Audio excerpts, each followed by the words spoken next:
So I wanted to make a brief video about this wound. The picture was shot to me by one of the providers, and I wanted to discuss this for two reasons. The first video is going to be addressing how to address this wound, and then the second video is going to discuss the underlying physiology and why we do what we do. So the first issue is generally the first step to any wound is to clean it. Right? And you'll hear all sorts of things where people want to use hydrogen peroxide, alcohol, betadine, whatever you like on that. Please don't do that. The general rule is that you don't put anything in a wound that you wouldn't put in your eye. Normal saline works best when you're thinking about using other things that are abrasive or noxious, like we talked about alcohol, betadine, hydrogen peroxide.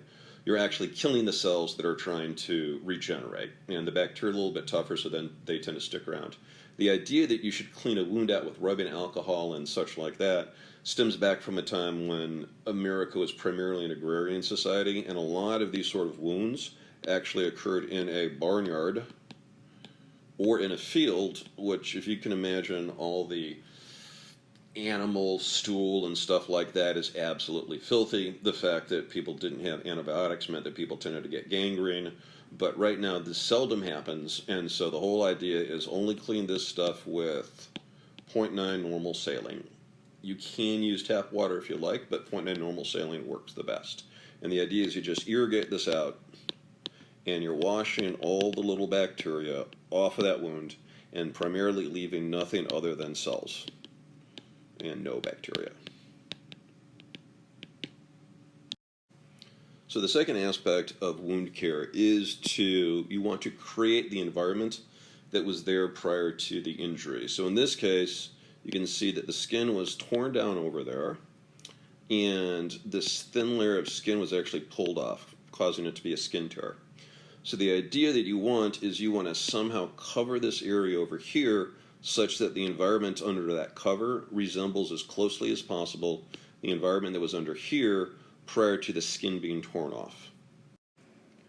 So the most common and accepted way to do this is to, after you put a little normal saline on there, is you put a piece of Tegaderm over the top. This is not only acceptable, this is sort of what people most commonly do, and it's totally reasonable to do that. The only issue with that is, you've all seen this, is this area has no adhesive, but you have this little layer of adhesive all around the outside. And in general, adhesive and old skin don't do remarkably well. And so the problem with this adhesive is, here's your thin layer of skin. Every time you pull this adhesive off, you're going to take a thin layer of skin with it, again and again and again. Which is okay if you don't have to change it too much, but it becomes an issue if you have to change it frequently. There used to be, I don't think they do it anymore, there used to be a model for burns using shaved rats and duct tape. And what would happen is, every time you pull off the duct tape, you take a thin little layer of skin off the rat, and eventually what would happen is you could actually titrate it pretty well based on looking at the skin underneath a magnification microscope as to how deep the burn was on the rats. Needless to say, the rats didn't like it, and I'm not sure if you could get it past the IRB anymore. Just as a brief aside, I want to address that concept of recreating the environment that was there prior to the injury. Right? We do the same thing when we have a laceration, because the laceration tears open the skin, and you have this tissue underneath which is no longer protected by the skin, and it's open to desiccation, all sorts of things. So when you repair that by putting stitches across there, what you've done is you've pulled the layer of skin back together, and it's not just the layer on the skin over here that's healing. You've now brought this back together, hopefully with no dead space, and what that's done is it's now created the environment that was there prior to the laceration occurring. But anyway, let's get back to how to treat this wound. So as an alternative to treat the wound, we want to do two things. We want to recreate the environment that was there prior to the injury, and then furthermore, we want to avoid any adhesive if we can avoid it, the idea being that we don't need to traumatize the surrounding skin anymore.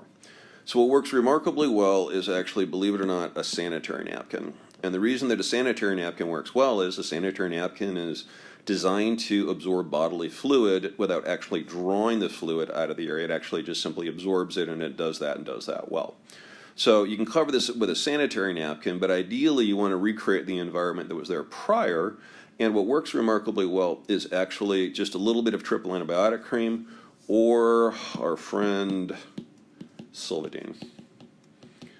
Now, it's questionable about whether or not Silvadene actually has a significant and measurable effect, because every now and then somebody that's got an extra gram of Silvadene compares Silvadene to mashed potatoes, and there's no difference in outcome.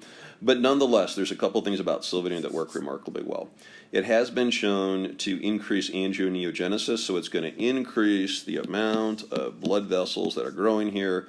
With the increased blood vessels, there's more oxygen and more nutrients flowing to the wound, so in theory it should heal quicker.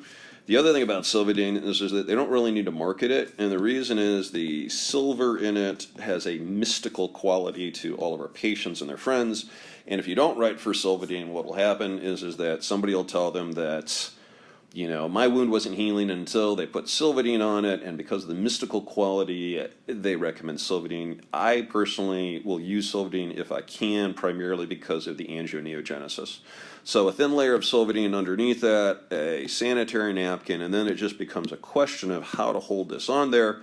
And again, tape generally in this area against the skin is bad and evil. So how to hold it on there, because you've got your little layer of Silvadene over the top, you've got your sanitary napkin, you can't use tape. What works remarkably well is actually ACE wrap. So you ACE wrap around this to hold it in place. And the nice thing about the ACE wrap is that it doesn't really traumatize the skin, and certainly it traumatizes it if it does at all, less than using tape. So Silvadene, sanitary napkin over the top, doesn't have to be a huge one, can be a mini pad, whatever you like, and then ACE wrap around the top over here. And then I'd like to point out one thing about ACE wrap. So your ACE wrap rolling and unrolling will be made measurably easier if you actually lay the ACE wrap down this way, and that you roll it over this way. And the reason is, as you unroll the ACE wrap, all right, is that you unroll it, it starts to go this way, and so this lays flat. And the final reason that makes that easier is this: in this very center over here, there's a little piece of Velcro which is actually designed to hold on to the overlying ACE wrap. And if you don't unroll it this way, if you try to unroll the ACE wrap this way, what you'll find is it's very difficult to lay it flat because you're unrolling it from underneath, and that little piece of Velcro in the middle that's designed to hold it, you'll actually have to twist the ACE wrap around in order to get it laid flat. The final point about ACE wrap is you'll see those little hooks that are designed to hold them together. Those things are instruments of Satan. Get rid of those things. You put in a sharp little layer of metal next to the skin. They tend to tear. They stick people. Don't do that. Have the Velcro and then put a piece of tape across the ACE wrap to hold it in place, and you're pretty much done. So surprisingly, what you can do is, after you put down the Silvadene, the sanitary napkin, and the ACE wrap, one of the most important things you can do to actually help with wound healing over here is to actually have the leg elevated. And if you can get a compression stocking over the top of that, that's even better. And your clue as to why that's important are these little areas of clearly lymph or extracellular fluid, which is leaking out from under the skin, which tells you there's a significant amount of hydrostatic pressure, and that's going to inhibit wound healing. So you can keep the leg elevated, great. If you can even get a small compression stocking over the top of it, that's even better, though that's difficult to do. So again, Silvadene, Silvadene, a sanitary napkin, and then ACE wrap it on the top, which you've unrolled properly, and get rid of those little instruments of Satan, those little metal things, and then elevate the leg, and that will significantly improve the wound healing associated with this patient, and we'll discuss the physiology of why that's so in an upcoming video.